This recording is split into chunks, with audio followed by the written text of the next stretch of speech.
Harus ya, ini gue review dari mana ini ya? Langsung aja gini, lu ngerasa lu sekarang punya duit, lu ngerasa lu sekarang itu kaya raya, terus gak pernah berpikir panjang untuk mengeluarkan uang demi hal-hal yang bukan kebutuhan primer. Mungkin lu ngerasa, wah ini 25.000 doang mah kecil. Kalau lu ngerasa kayak gitu, silahkan tonton Rumah Kali Urang. Apalagi kalau misalkan lu memang punya cita-cita atau keinginan untuk jadi pembuat film, jadi filmmaker, terjun ke industri film. Tontonlah, karena lu akan tahu hal-hal apa aja yang mestinya tuh jangan dilakuin. Kalau penonton udah keluar duit, kira-kira bagaimana cara kalian, cara kita sebagai seorang filmmaker itu supaya tidak membuat uang yang dikeluarkan tadi sia-sia. Tapi kalau misalkan lu ngerasa, aduh ini duit lagi nggak ada, sepeser 100 perak pun sangat berharga, jauhi film ini. Asli, ini film cuma bakal memiskinkan, bukan cuma dompet kalian tapi juga otak kalian. Dan cuman bikin menyesal aja gitu kalau lu tonton. Beberapa saat sebelum gue nonton film ini tuh secara random tuh gue kepikiran sebuah lagu, lebih tepatnya sebuah musik video gitu, yang pada saat dirilis 10 tahun lalu kalau nggak salah, itu bikin gue nggak enak makan, nggak nafsu makan selama seharian. Tuh tiba-tiba gue kepikiran musik video itu adalah musik video untuk lagu berjudul Forced Gender Reassignment dari grup band metal namanya Cattle Decapitation. Gue tiba-tiba kepikiran itu, dan bodohnya cuman karena kepikiran terus kangen, wah mengingat masa lalu, gue cari itu video, gue tonton lagi, dan gue menyesal. Itu masih video klip paling disturbing yang pernah gue lihat, dan sangat-sangat menyesal gue nonton itu lagi. Tapi 2 jam kemudian muncul penyesalan lebih besar pada saat gue kelar nonton Rumah Kali Urang. Ya kalau soal judulnya kayak gue udah bilang, jelasin dikit-dikit di trailer reaction soal filmnya. Ini mengangkat soal sebuah rumah angker, pesanggrahan villa yang ada di Kali Urang, dan ceritanya ya standar sebuah film horor ya. Jadi ada 5 sahabat, ada Rani yang diperanin Sharifah Danis, terus Brahma diperanin sama Randy Pangalila, Kinan diperanin sama Erika Karlina, terus Aji diperanin Wafda Saifan Lubis, dan Anom diperanin sama Kifa Iskak. Tuh mereka melakukan sebuah perjalanan lah, katanya mau main-main ke pantai. Walaupun gue gak tahu mereka ini bersahabat dalam bentuk apa gitu. Apakah teman masa kecil kah? Teman sekolah kah? Teman kuliah kah? Teman kantor kah? Who knows? Pokoknya mereka bersahabat gitu lah. Terus mereka ngelakuin perjalanan bareng, naik mobil, dan mobilnya mogok. Dan of course seperti yang wajar dilakukan oleh orang-orang sehat dan waras pada umumnya, setelah mobil mogok dan ada yang kebelet kencing juga, mereka masuk ke hutan. Dan di tengah hutan itu mereka menemukan sebuah rumah. Yang menemukan pertama si Brahma sama si Kinan, dan mereka berniat untuk melakukan perewean di sana. Cuman teman-temannya yang lain keburu datang. Akhirnya mereka menghabiskan malam di rumah itu sambil nungguin mobilnya tuh bener, karena mobilnya mesinnya panas, ditungguin biar adem.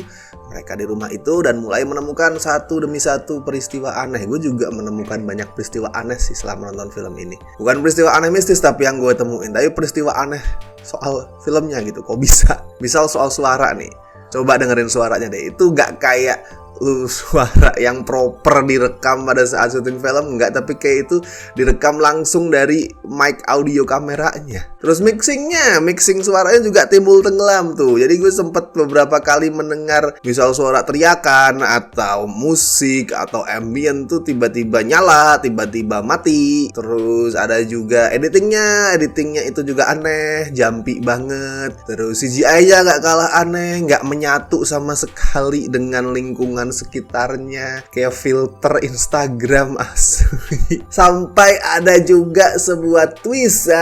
Ini dia kesukaan kalian para netizen. Twist bodoh.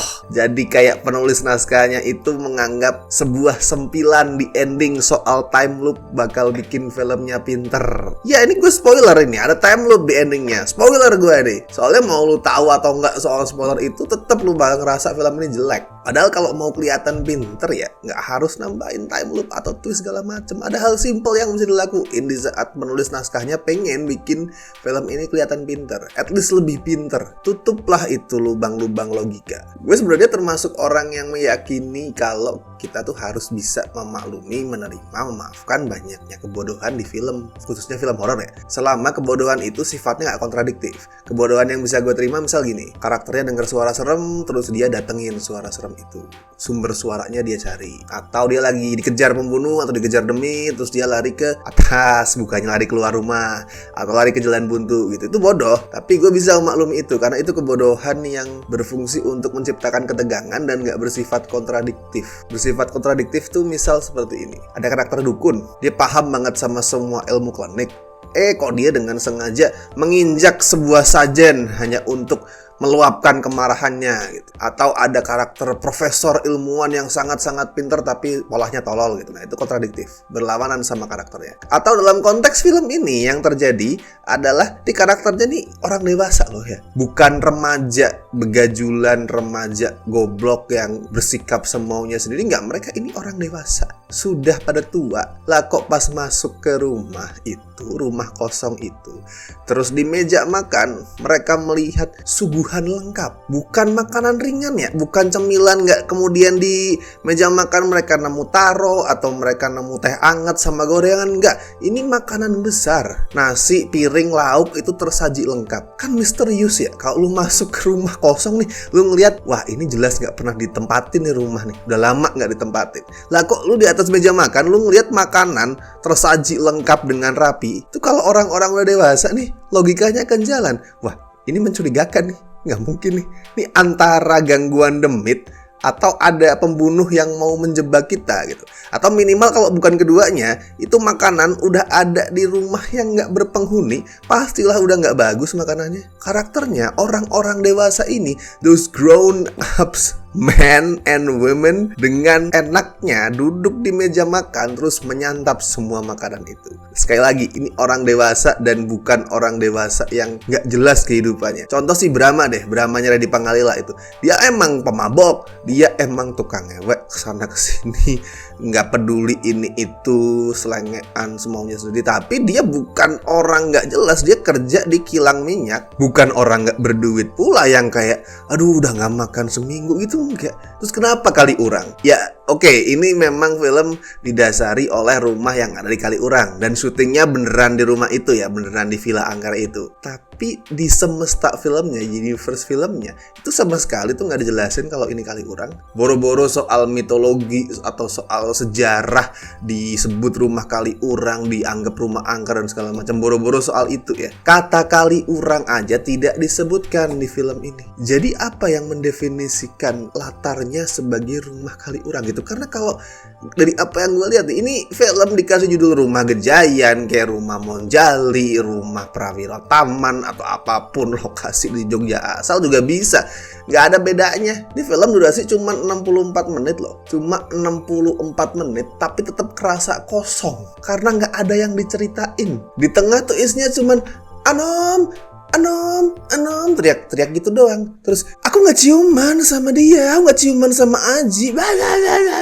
Tidak ada isinya. Baru nih, 20 menit terakhirnya, secara random, secara tiba-tiba muncul flashback yang intinya menjelaskan tragedi yang dahulu sempat terjadi di rumah itu yang menyebabkan segala keanehan, yang disampaikan dengan cara memberikan penglihatan ke Sharifah Danis. Penglihatannya itu membuat si Sharifah Danis tuh joget Jawa, terus diiringi lagu Sepasang Mata Bola. Gak nyambung goblok.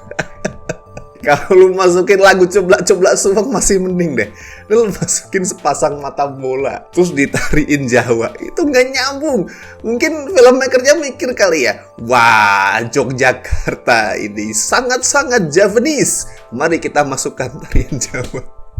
Ya, kalau dengan pola pikir kayak gitu nih, kalau ada karakter film dengan setting Jakarta keserupan ya, mereka harusnya berpola kayak ondel-ondel gitu, begini, atau suaranya keluar suara tanjidor dari mulutnya, bukannya ngomong gitu. Logika macam apa itu? Tapi gue fair. Gue tetap memberikan poin positif, memberikan pujian pada momen yang memang pantas dipuji. Ada satu momen yang gue cukup suka, yaitu momen ini nih. Nah ini, di trailernya ini udah kelihatan kan, cuman belum di-reveal secara sepenuhnya. Di belakang karakternya bakal muncul sebuah penampakan siluet gitu lah, kayak bayangan orang. Tapi filmnya nggak ngasih musik, nggak kasih musik jump scare, nggak ngasih ambient atau cue suara apapun kayak misal gitu, nggak ada. Ya udah, itu silent, dan di belakang tiba-tiba ada bayangan gerak. Itu creepy.